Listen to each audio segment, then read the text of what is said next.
Quand j'ai commencé à lire ce livre, j'avais une faible estime de moi, j'étais blessée, d'accord. Mais quand j'ai fini de lire ce livre, j'ai pris la résolution de me dire que la fin de ma vie, ce sera pas le début de ma vie. La fin de ma vie, je n'aurai pas du rejet, une faible estime de moi, de la tristesse, de la colère envers des personnes, mais que j'allais avoir la paix. Ils l'ont lu, ils témoignent.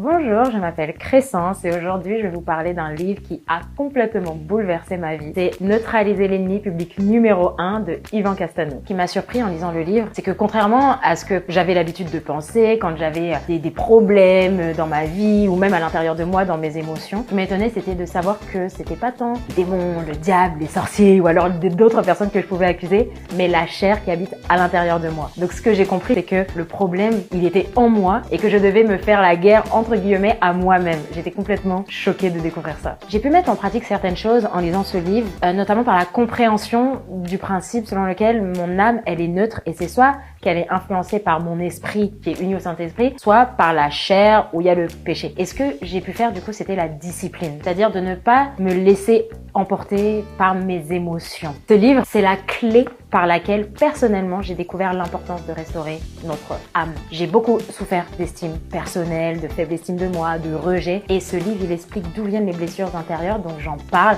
à quiconque est blessé autour de moi, notamment sur ma chaîne et sur mon podcast. Je recommanderais ce livre à toutes les personnes qui constatent qu'aujourd'hui encore elles souffrent de blessures émotionnelles qui viennent de leur enfance. Parce que ce livre explique très bien que finalement les blessures de l'âme ça vient de la chair, ce que l'on a pu voir dans l'enfance, ce qu'on a pu entendre, ce que l'on a pu toucher. Toutes ces choses-là, à force de les avoir vécues et expérimentées, ça a blessé notre âme et c'est ça qui fait qu'à l'âge adulte, on se retrouve encore blessé. Donc je recommanderais ce livre à quiconque homme, femme est encore blessé aujourd'hui par des traumatismes de l'enfance. Alors l'image que je vois pour résumer ce livre, ce serait quelqu'un qui court mais d'une manière déterminée.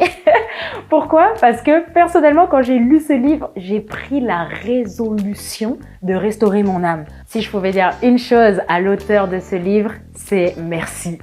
Avant, je culpabilisais d'avoir des mauvaises pensées, mais maintenant, j'ai compris d'où ça venait. Avant, je me posais mille et une questions de pas savoir comment m'en sortir, mais maintenant, j'ai compris comment il fallait faire. Donc, je dirais juste merci pour la sagesse qui nous a été communiquée. Un autre livre de Metanoia Heavy que j'ai envie de lire, c'est de la série Les 7 armes de Dieu pour faire fuir le diable, le volume 2, au sujet de l'arme de la ceinture de la vérité. J'ai vraiment hâte de le lire parce que je suis toujours dans cette dynamique et cette démarche d'avoir une âme qui soit complètement à l'image de Dieu. Et j'ai envie d'enlever tous les mensonges qui ont pu rentrer à l'intérieur de moi et certainement de savoir comment revêtir cette arme-là, ça va m'aider.